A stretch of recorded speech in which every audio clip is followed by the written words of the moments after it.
మీ దగ్గర చింత చిగురు కోడిగుడ్లు ఉంటే చాలండి, సూపర్ యమ్మీ రెసిపీని మనం చేసుకోవచ్చు. నోటికి పుల్లగా కమ్మగా చాలా బాగుంటుందండి. ఒకసారి ట్రై చేయండి.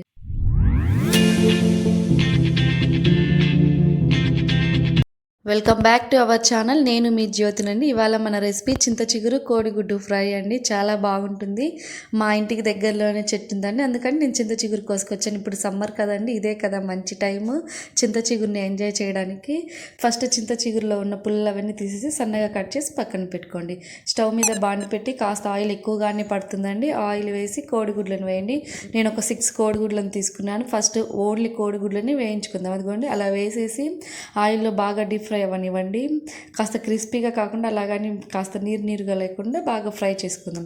అదిగోండి మొత్తం ఆమ్లెట్ లాగా పడిపోయింది. అలా కాకుండా చిన్న చిన్న పీసెస్గా కట్ చేసుకోండి. గంటితోటి బాగా ఫ్రై అయిన తర్వాత అది పక్కన తీసి పెట్టుకోండి. అదే బాండిలో ఇంకొంచెం ఆయిల్ యాడ్ చేసుకోండి. లేదు మేము ఎక్కువ ఆయిల్ తినము అంటే ఆ కొంచెం ఆయిల్లోనే ఫ్రై చేసుకోండి. ఒక 2 ఉల్లిపాయలు తీసుకున్నానండి, అంతకంటే ఎక్కువ పడితే మరీ బాగుండదు. ఆ ఉల్లిపాయలు అనేవి త్వరగా మగ్గడానికి కొంచెం పసుపు, కొంచెం ఉప్పు వేస్తున్నాను. ఉప్పు వేసిన క్లిప్ పోయింది. అవి బాగా వేగిపోయిన తర్వాత చింత చిగురు వేసుకొని బాగా వేయించుకోండి. అది కాస్త వేగిపోయిన తర్వాత మీ కారానికి అడ్జస్ట్ చేసుకొని కారం వేసుకోండి.